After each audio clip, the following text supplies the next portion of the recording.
Before we get started, make sure you check out part 1 and part 2 of this series. Okay, what I need to do first is to measure out the length of the inside of the box. Since it's a square, I just need to measure out one of the lengths, and I need to double it, and then I need to cut it out on my strip of metal. Alright, so I have finished measuring out the length of the steel.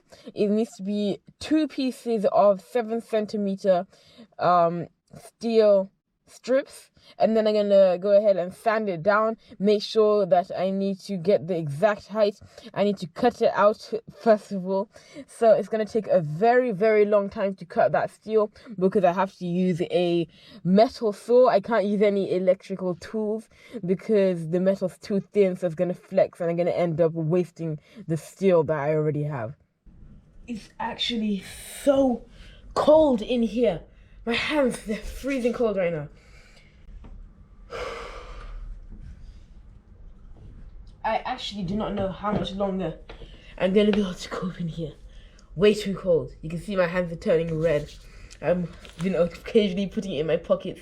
It's got insulation in there, but I think this is a bit too much.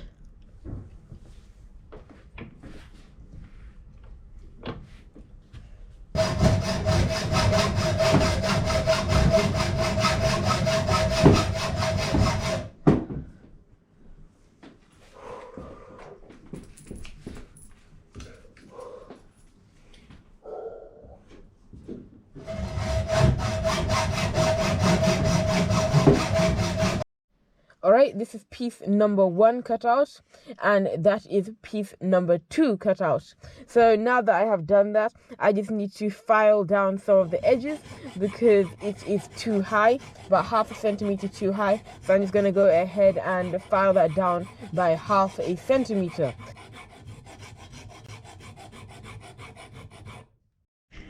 Welcome to the woodwork shed.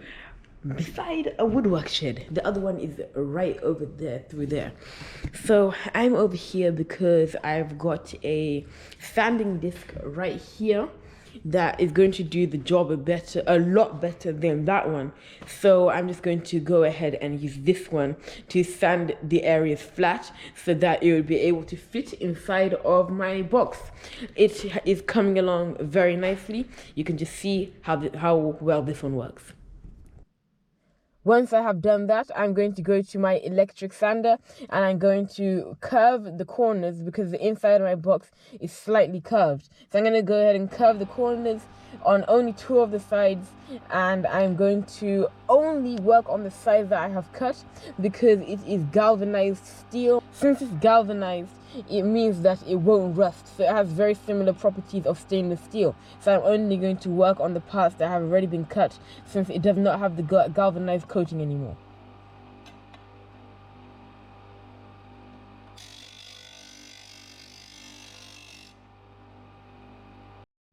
Okay, so I have finished sanding those down. I need to go ahead and get onto the other piece. And once I have finished that, I can go ahead and finish off filing the edges. Alright, so I have finished filing the edges. Now it is time to make an intersection so that the 2 pieces of steel can cross over and fit in my box to make it separated into corners. So what I need to do first is a very neat trick that I learned on YouTube. What I need to do is double up the saw blade so that it will make the cut a lot wider. So I'm just going to go ahead and saw it down the path that I have marked, and then I'm going to do that on both of the sides so that it can slot into each other very nicely. I'm going to go ahead and keep on playing around to see the exact depth that I need to cut out. Alright, so here are the 2 pieces. I've cut out the little notches within them. Now I need to slide them together and put them in my box. I have put them in the box now, and just to keep it in place, I need to super glue them down. So I just need to align all of the edges, and I'm gonna go ahead and super glue them down. Alright guys, so that took longer than expected, the full 1.5 hours. I was able to make the 2 cross sections. One of the reasons why it took me so long was because I was using galvanized steel, which is basically this. It's similar, it has similarities to stainless steel, but one of the main differentiators is that this has been dipped into a, not sure what the metal's called. It helps it from rusting, so it and stainless steel both don't rust, which is one of the reasons as to why I'm putting it as the cross sections in my box. So that's all I have time for today.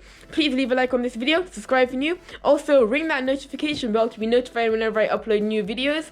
I will link episode 1 and 2 in the cards on either side of the screen. So that's it for today, guys. I'll see you next time. Bye.